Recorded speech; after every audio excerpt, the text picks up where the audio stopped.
She is an iconic screen presence. She's an instantly recognised star. If there's something strange in the neighbourhood, who are you going to call? I think you're going to call Sigourney Weaver. I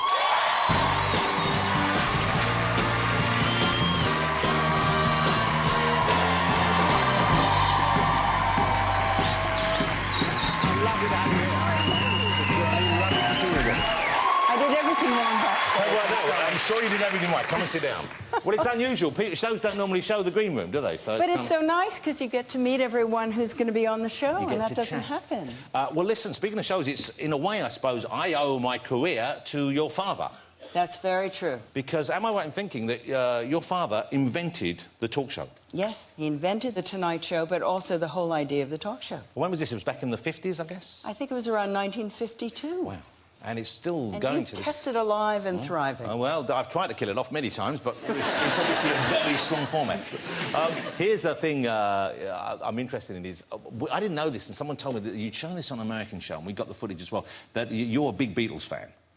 Yes, I was. And you always were back in the day. So you still are, I guess, aren't you? Well, of course. Yeah. Once a Beatles fan, always a Beatles fan. And you saw them live pretty early in their kind of American career. My family moved to California when I was 12, and the Beatles were playing at the Hollywood Bowl. Wow. And so I didn't know anyone, but I went to the Hollywood Bowl, and I just remember I saw they were so far away. I must have been in the last row.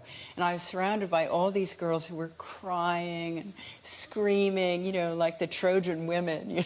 It was ridiculous. But I was so thrilled, and every now and then I didn't want to look like I wasn't excited.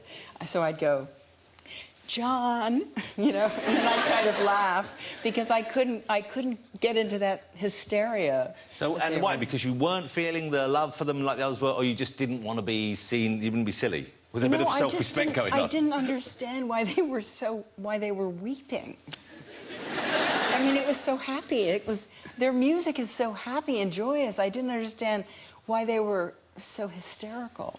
I'm sure there's something wrong with me, but anyway, and probably if I'd been with like 5 friends I knew really well, we would all be crying. I don't know. We have this footage, and you can see, I mean, Sigourney, of course, looks beautiful, but she's... how old were you then? I was 12, and I was this tall when I was 12, so I was quite a monster. Wow, so this is Sigourney... this is the monstrous Sigourney Weaver, faking it at a Beatles concert. We now know. I wouldn't have known that. It's only 5 seconds long, but it's so clearly you, and it's fabulous. Have a look at this. The police struggle to hold the lines back to keep the crowd in order. I love that, because when you shout John, you then look to one side to see if anyone notices that you're not really into it. You're thinking, have I been busted? Do they know I'm faking this? Let me ask you about the new movie called Chappie, from the very gifted director of District 9. Yes. And it's not a dissimilar kind of territory in some ways, that film, but this is a different kind of movie, isn't it? Yes, it's set in Johannesburg in the future, and there are robot policemen who are guarding the city against all these gangsters who are very outlandish, and they want to kidnap a police robot to help them do heists. But they kidnap this robot that's sort of an experiment that has been programmed to think and feel and paint and write poetry. So it's one of the most surprising, original, charming, and violent movies. And it's very funny at times, I think. It's so funny. Yeah, especially when they're teaching him to try and be a gangster. Yes. There's some great scenes. We're going to show you, this is the trailer from it. This is Chappie. It's out this Friday all over the UK. So the director's name is Neil Blomkamp.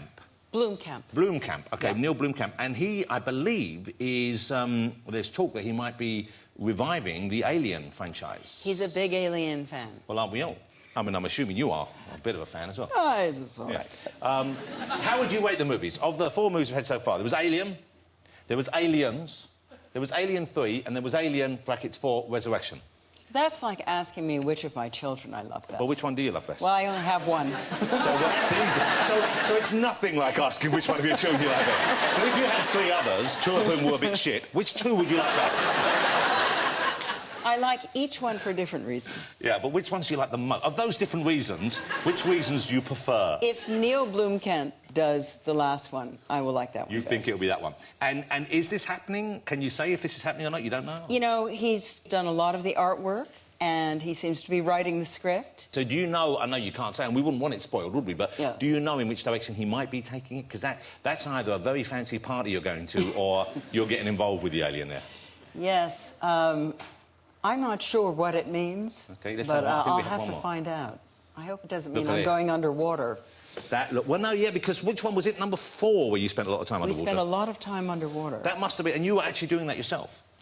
Yes, we all had to do it ourselves, and we had to go into this cavernous set filled with sharp objects where there was no light, and we had this crazy stunt guy named Ernie who... So we were down there, we had masks, and we had air, but as soon as they said action, we had to leave everything. So you dropped So the he'd air. go, 5, 4, 3, 2, masks off, go, go, go, go, go.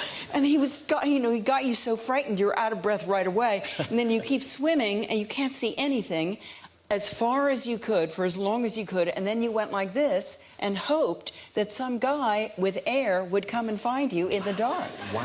And we did this for 5 weeks. Wow. How many actors did you lose?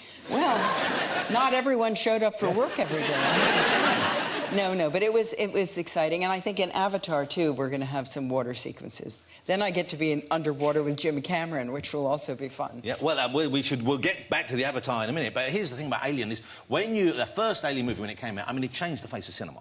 It changed the face of that kind of movie, and it certainly changed the face, I think, of how an audience regarded women in those films, because you were the first sort of tough, kick-ass action female star that I could think of in a big Western movie. And it was sort of an accident, because they just thought, well, let's make the girl the survivor, because no one will ever think that she's going to do it. Because was Ripley the part originally written for a man?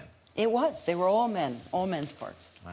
It's an incredible movie. So you mentioned Avatar. Now, Avatar, what a movie Avatar was, wasn't it? Wow. What a piece of work that was. And once again, very much of the moment and very unexpected. Mm-hmm. And now with Jim Cameron, you're doing, I believe, you're not making just a sequel, you're making 2 or even 3 more. Is that right? We're making 3 more simultaneously. Wow, that must be... How do you get your head around that kind of schedule? I'm going to find out very soon. Yeah. When do you start?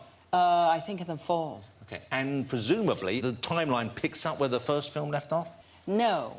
I don't play the same character. Ah. Well, you've kind of disappeared at the end of that movie. I anyway. went into the sinosynclastic fundanibulum or something. Wow, because that's the kind of sort of sensory network of the big plant beast, yes. whatever the thing... Yes, wherever I went somewhere. But the premise of that, when you first read that, you must have thought, some of this, he's got to really pull this off, or this is going to be silly. Because you've got so much going on in it, and if it wasn't in the hands of someone as competent and confident and brilliant as him, it could have been a disaster, couldn't it? Well, I always had great confidence in Jim. You know, he always does, to me, things that are impossible, like build the submarine that will take him down to the bottom of the Mariana Trench or something like that. He is down in the undersea area quite a lot. He says he makes movies, actually, to be able to afford to build the submarines and design them and use them. And is he generous with his subs? Has he invited you on one of his undersea journeys? He has invited me. I'm a little claustrophobic. I decided not to tax our friendship with what might happen to me after we've been going down 5 hours and have another 5 hours to go before we go down and see anything. Does he really go for 10 hours down like that? Well, he really... You know, the bottom of the Marianas Trench is, I don't know, even 20 hours probably. Why on earth would you want to go down there?